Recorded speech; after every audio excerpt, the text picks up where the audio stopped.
everybody, this is Tiffany, the Balanced Life, Redefine Succeed, Redefine Fail. And today the question is, are you making a way or an excuse? When it comes to finding more joy in life, I only trust this one single life hack. Let me show you. If you want to do something, you'll find a way. If not, you'll find an excuse. This quote by Rohn is pretty well known in business development and self-help circles, but I apply it to every area of my life. Most recently, I thought about joy in my life. I live my life according to the Bible, and two specific lessons kept coming up in my mind. What are you focusing on, and who are you focusing on? So let me explain this. I realized that no matter what I was trying to learn, I would magnify the negative situations that weren't yet going on well in my life. I mean, it's good to try to improve things, but that would take me on this wild mental adventure where I'd have imaginary conversations with people, imaginary arguments, where sometimes people would finally realize, oh, you were right all along, or they would ignore me completely and I'd have some great movie line ending to the conversation where I just left them standing jaw agape, staring at my brilliance. But none of that did anything to help me. What it did is I was focusing on what I didn't like, and so I lived in a world of negativity. And that started to cause physical issues for me, like jaw clenching, teeth grinding, stress eating, anxiety, lack of focus.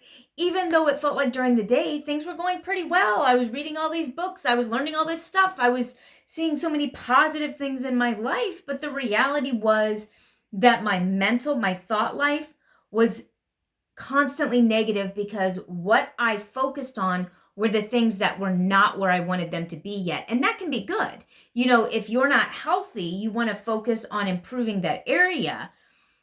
But the problem was I was focusing on what other people were not yet doing that I wanted them to do. Not in those circumstances, not like, oh, I need to get up earlier.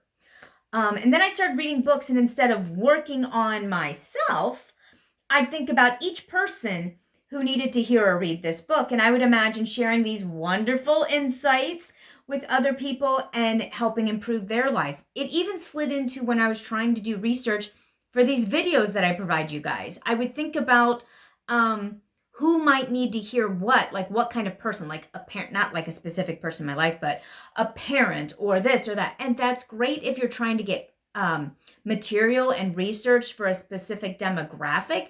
But the problem is I was not doing things to help Tiffany.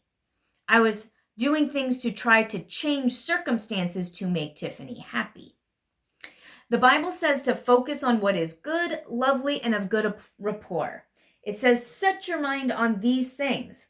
But that doesn't mean you avoid anything bad, but rather have a grateful, positive attitude.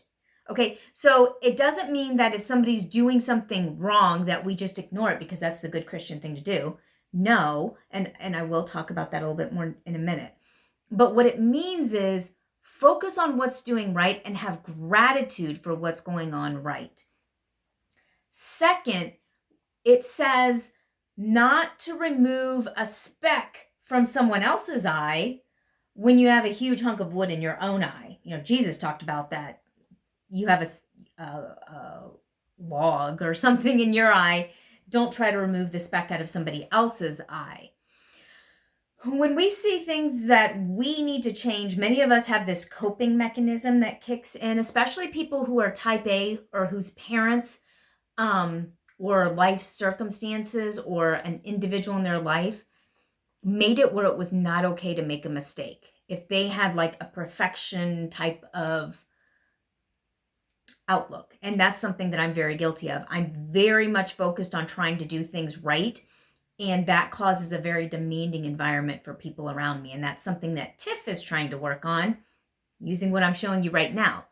So when we see things that need to change in our own life, we tend to go, oh, you know who needs to hear this is so and so. Oh, I should share this with so and so.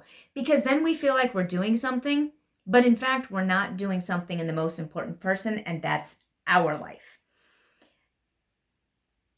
We pay attention to their issues because we deem ours as being small compared to the stuff they're doing wrong. That's deception. Instead, we are the only ones that we can control.